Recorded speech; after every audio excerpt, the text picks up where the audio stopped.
Tom Curran's Patriots Talk podcast is presented by FanDuel Sportsbook.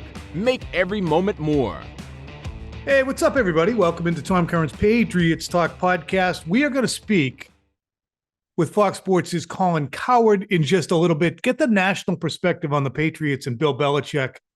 But first, let's get a little reality check from some of the divisional opponents. First, here's Mike McDaniel in his opening statement Sunday night after beating the Patriots and saying, yeah, it really didn't need to be that close.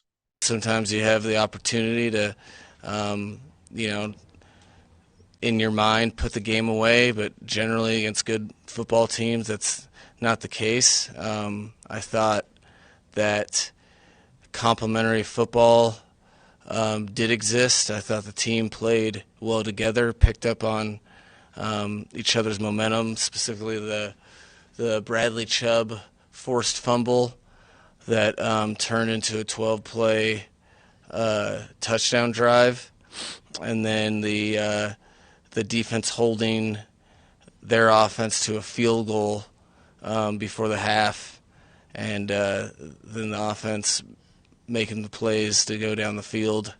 I think those are the biggest points in the game, and it was probably, you go and look at the tape, and I told the guys in the locker room that they're going to feel like it didn't need to be a nail-biter, and that happens a ton. You're fortunate to get the win in that learning process of how to make sure that that's not the case. All right, it's a little bit of a reality check there. Meanwhile, here's Lavernius Coles, former Jets receiver, and Wayne Corbett, another former Jets receiver. They do a podcast on the 33rd team. And here's how they regard the Patriots game upcoming for the Jets this Sunday. So let's get this out of the air now, brother, because and I've said this before, unless you're going to put a tank back there and to absorb this pressure and this heat that these quarterbacks are taking back there, it's going to be a long season. And this upcoming game is going to be probably the best odds to win a game they'll have for the next 4 weeks with what's coming to MetLife. So that's a little bit of a reality check. You got the Dolphins in a 1-touchdown game against the Patriots saying, yeah, it didn't really need to be that close. And you have the Jets, players who are with this team, following this team and analyzing this team, looking at the Patriots and saying, it's our best chance to win. It's a comeuppance.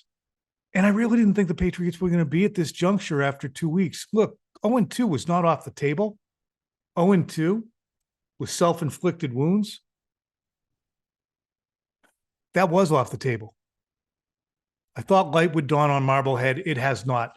Before we bring in the Senator Phil Perry, let me give you a couple wild stats on the Jets, who, as you know, lost 30-10 to the Dallas Cowboys. They lost their quarterback, Aaron Rodgers. You knew that. The Jets have only run 99 offensive plays in 2 games. That's not a lot.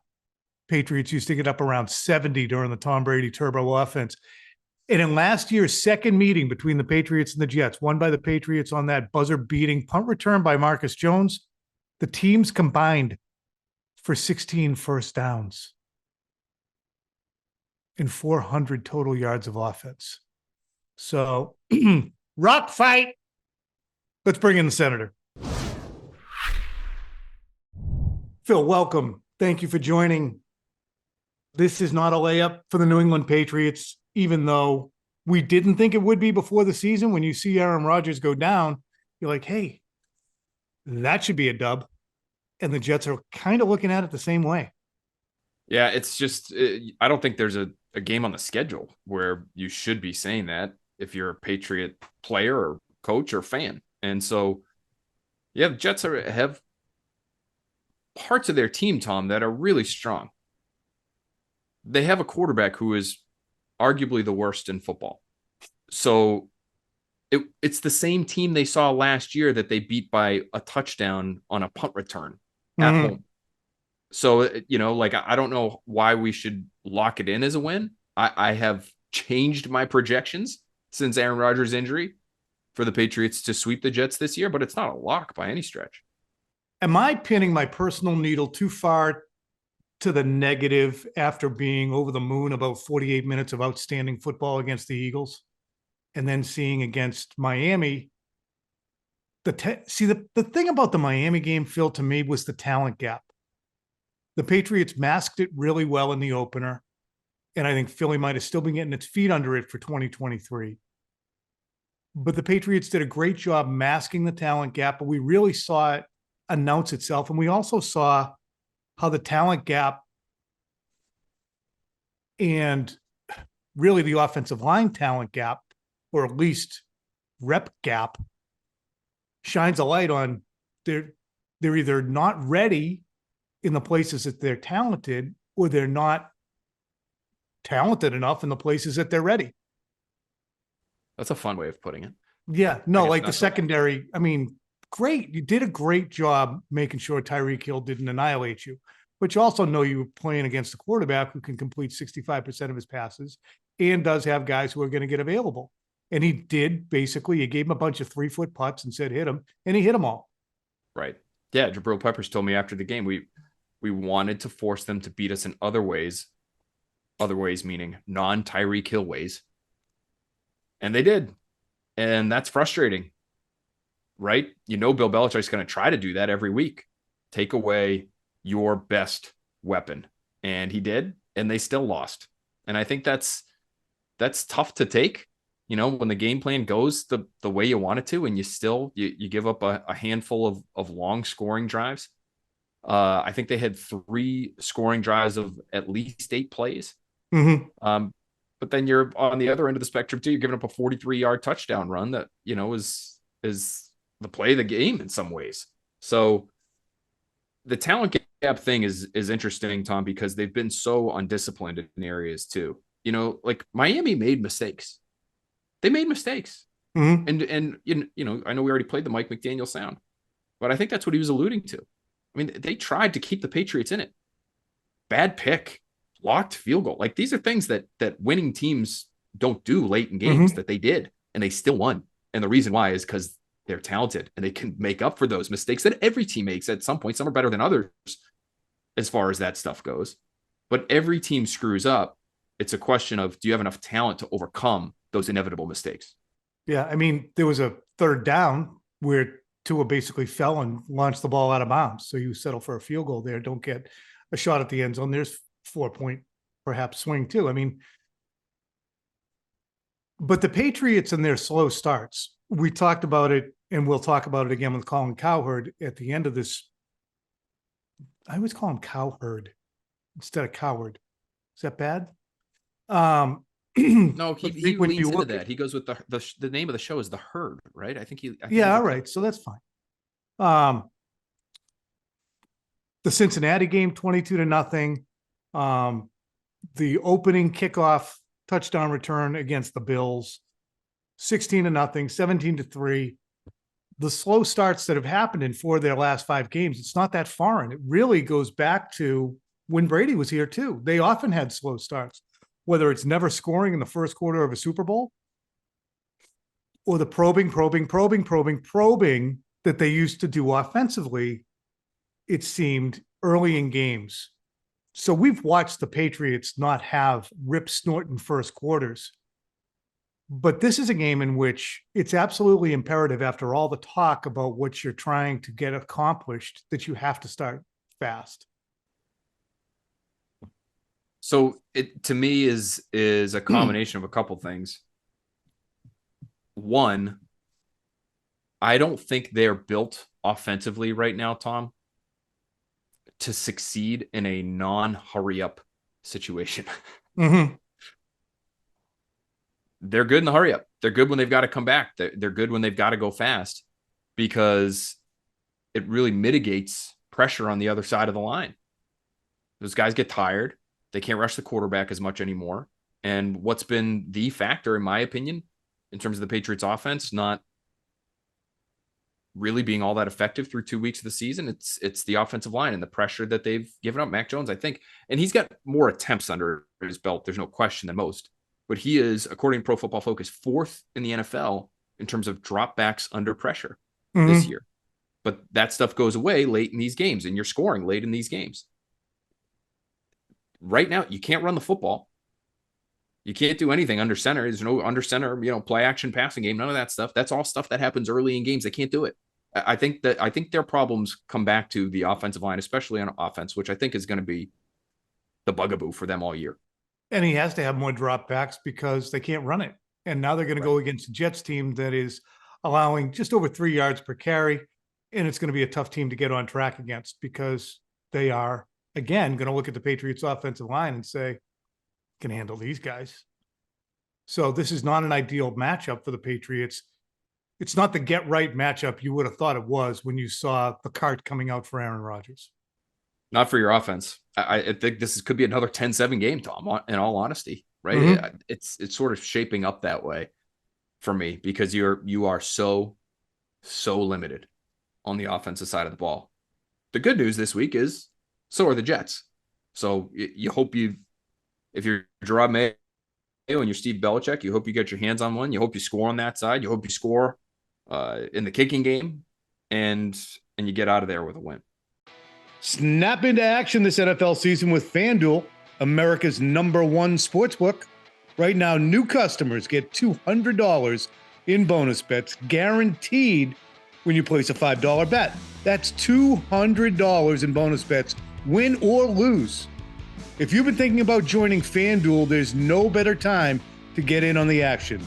The app is so easy to use. There's a wide range of betting options, including spreads, player props, over-unders, and more. So visit FanDuel.com/NSBO and kick off the NFL season. FanDuel, official partner of the NFL.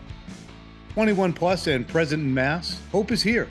First online real money wager only. $10 first deposit required. Bonus issued as non-withdrawable bonus bets that expire 7 days after receipt. Restrictions apply. See terms at sportsbook.fanduel.com.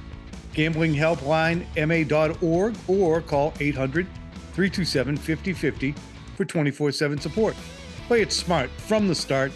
GameSenseMA.com or call 1-800-GAM-1234. Matt Judon spoke after the game, and he had an opening statement in which he said this. Well, I know we lost. I know it looks bad. You're 2-0, you start 2-0, but it's not a bad team. So don't get to asking those type of questions. We're going to speak matter of fact, but I don't think we're about to hang our head up here or in the locker room. So when we come back on Monday, tomorrow, and we watch this film, we're gonna get our corrections corrected.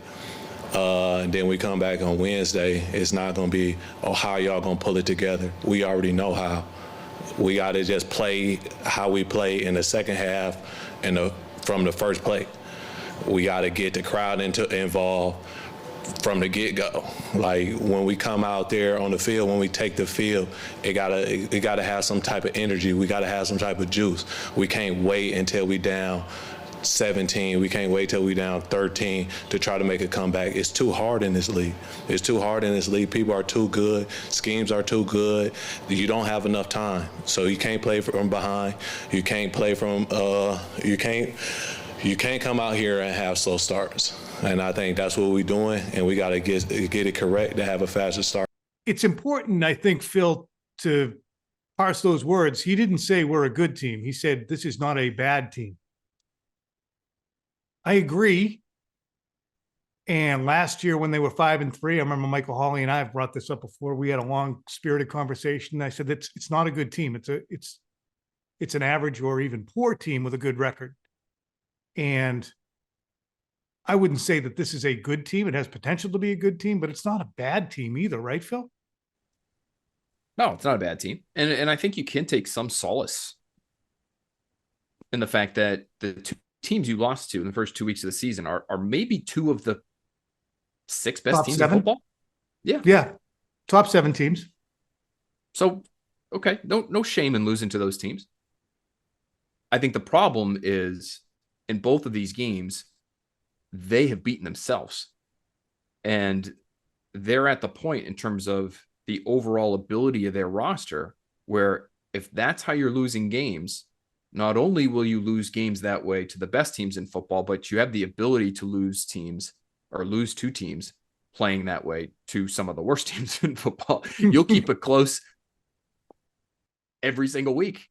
But if that's your MO, that's a problem. They just are not built. They have to be the smartest team in the room every single week, the way they're built. They have to. And that's what is so depressing continually. I've been harping on it. Quality control. Last year, you excuse it. This year should have been better. I asked Matt Slater about it on the first day of camp. He said that I know what Bill Belichick's been all about for 20 years, and we're going to hopefully get back to being that. It takes some time. We had a seismic change. He was alluding to the departure of Brady. And sometimes it takes a little bit, and people want quick satisfaction and proof. And sometimes it takes a little longer, but they should not be in a position that they're in right now, 4 years post Brady in the first 2 games of the season. All that said, are they a healthy offensive line away from going on a run? I think they are a full strength offensive line away from going on a little run. Yes, I would agree with that. The reason why I lean away from that word health that you used, I think some of their issues the other night had nothing to do with their health. Mm-hmm. Communication, rust. I think that's what you have to hope it was if you're the Patriots. If it is instead overall competency, if it is instead coaching, that's a problem. And I'm wondering, I don't know. And we'll talk to guys this week and we'll try to figure out what's going on there up front. But Cole Strange was at every practice the last, month and a half. Mm-hmm. It's not like he's been at home, unable to go to meetings. and now he's healthy enough to play the whole game, have the ball in his hands at the end of the game and make a push for a first down. He's healthy enough to do all those things. And he's healthy enough to make a block on a guy who is 3 feet away from him. And there were too many instances, Tom, where it just looked like they didn't know what they were supposed to do. And that's a concern for me. And that does get to coaching. And again, maybe it's just rust. Maybe it's just reps. You just got to get together. You got practice matters. It does. There's a reason they're out there for practice, and he hasn't been able to practice all that much. So I'm leaning towards rust right now is what was the issue in week 2. But if we continue to see it, it's something else, and that's a grave concern. And they're going to get a gargantuan task from the Jets front. I mean, if you're rusty, it's a tough week to knock it off and say, I'm going to ease myself in because they are diabolical. Here's the next 8 games for the Patriots. You get the Jets, then the 2-0 Cowboys, who are playing great, the Saints, who won on Monday night, the Raiders, who are basically like the Patriots, the Bills, who are a better team, the Dolphins, who are a better team, the 2-0 Commanders, and then the Colts, who are a surprising 1-1 after gobsmacking the Texans. Colts are in Germany, and then there's the bye. They have basically 8 games to make their case. Bill has 8 games to make his case. Astonishing as that might sound. I really think between now and the bye, it's vital that Bill Belichick's team plays like Bill Belichick's Patriots and not some imposter with a sour face. Now I'm going to pose you the question that you posed to people who call games in week 2 must wins. Bill Belichick has to get his team playing like a Bill Belichick team, or what?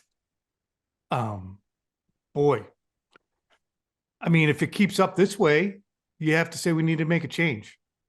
If you have a team that's continually falling behind by an average of 15 points at the outset of the game against good teams, and then you get in against an average team, which we will see against the Jets, we'll see against the Saints, we'll see against the Raiders, 3 of the next 4 games, they're going to be in against teams that are of their ilk.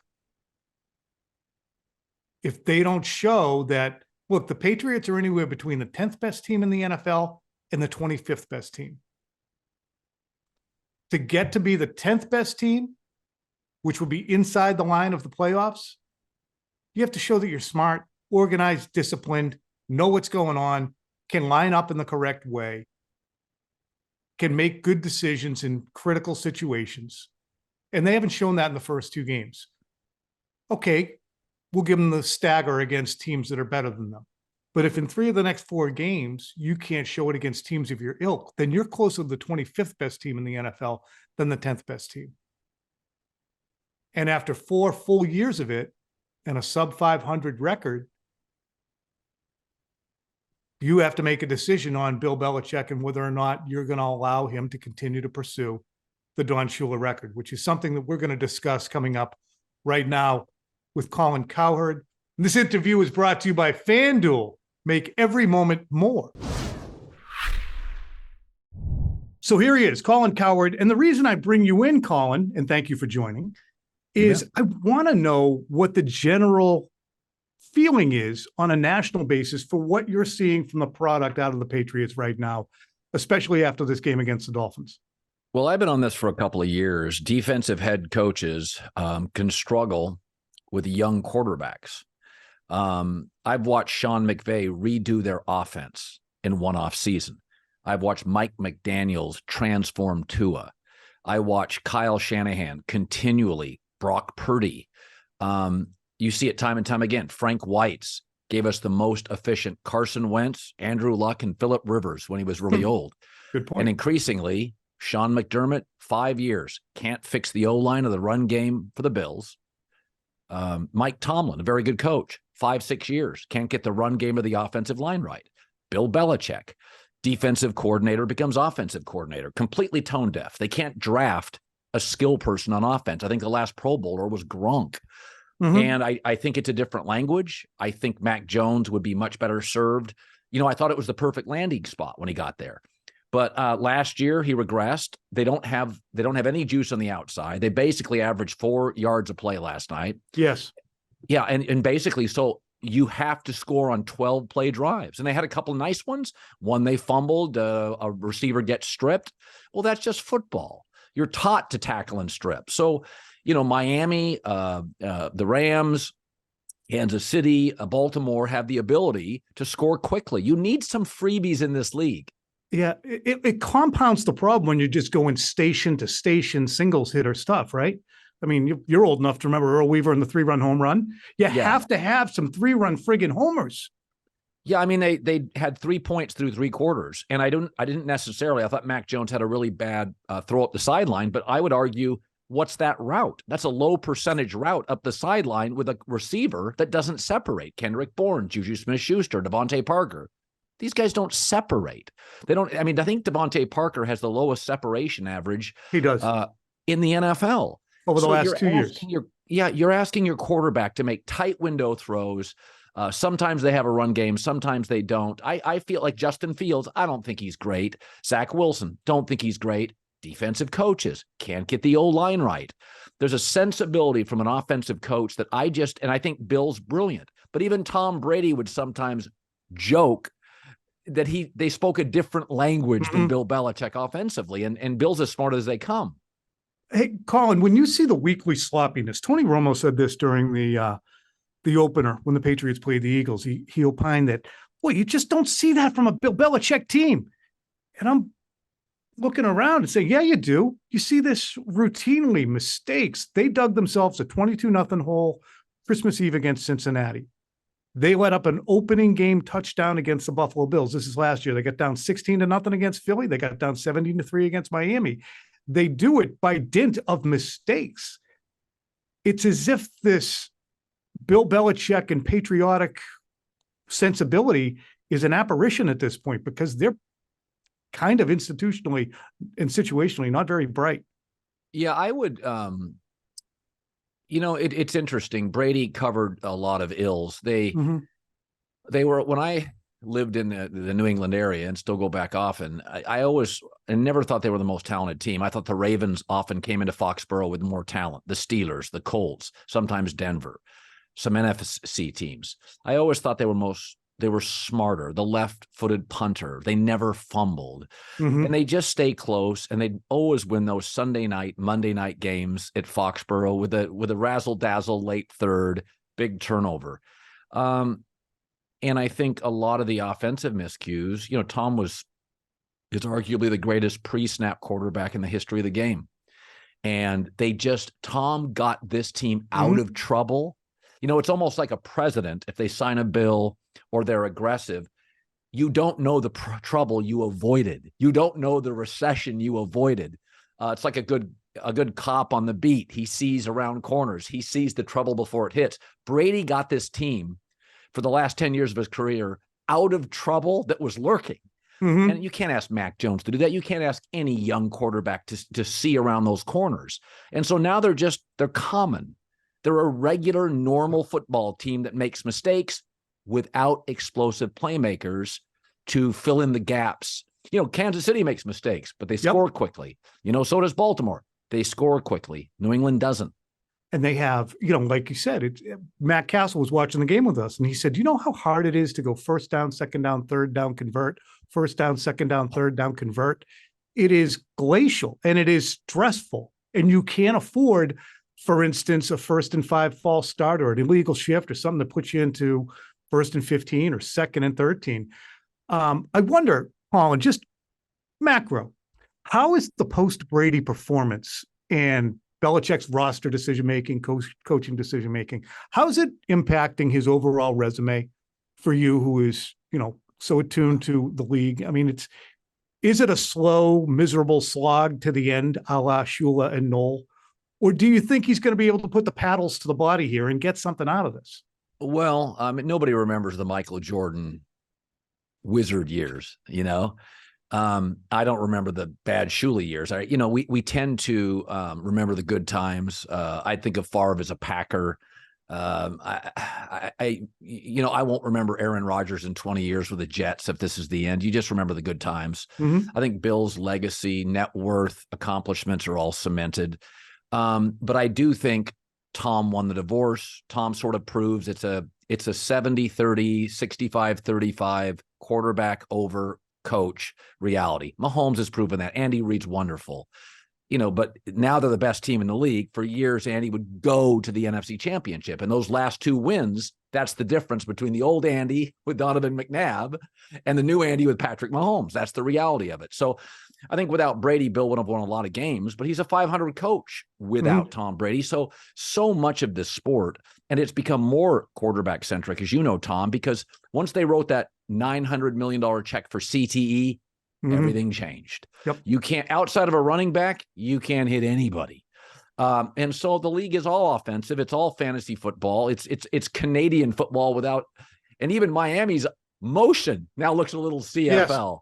So I think the league is punishing defensive coaches, the grabbing the corners. You put receivers in motion now, they get a head start. There's nothing you can do as a corner. Tutu Atwell was a bust for the Rams. Sean McVay in the offseason says, always in motion. Now he's flourishing. He's got a running start, and he's a quick kid. So I just think the league, for years and years, it punished Andy Reid. Now it's punishing Bill Belichick. And the elusiveness of quarterbacks and the ability to restart plays. And we didn't even really see that from Tua last night. He's not a mobile guy. The ability to restart plays does, in some ways, offset those corners, that pass rush, everything that you invest in. Every time someone nationally asks me, hey, is Bill Belichick on the hot seat? I kind of say, yeah, a little bit here. Robert Kraft has saber rattled enough. And then people swoon and hit the fainting couch. As I look at this game coming up, though, it's absolutely positively critical that the Patriots beat Zach Wilson and the New York Jets, because the next week it's Dallas. And you could see an 0-4 start and a sloppy 0-4 start given the mistakes. If Don Shula's record wasn't on the horizon and Kraft didn't feel an obligation to allow Bill to break it, I think Bill would be in trouble. I think if he was 40 wins shy, they would make a move after the year, give him a big check. It's a consulting role. I've been saying this for a couple of years. You got to get Bill out of personnel. They were one of the slower offenses in the league, and they drafted 3 interior offensive linemen and 2 kickers. It's like, Bill, this team's dying for speed. They're not, listen, they needed a guard. They could use a kicker. They're one of the slower offenses in the AFC. And so I think you have to separate a coach from GM. That's a start. Colin Cowherd, I appreciate you taking the time after your show. You're always welcome here anytime, and anytime you need me, let me know. Tom, you're great. Follow you. Always love your insight, and I appreciate it. Thanks, man. Have a great week.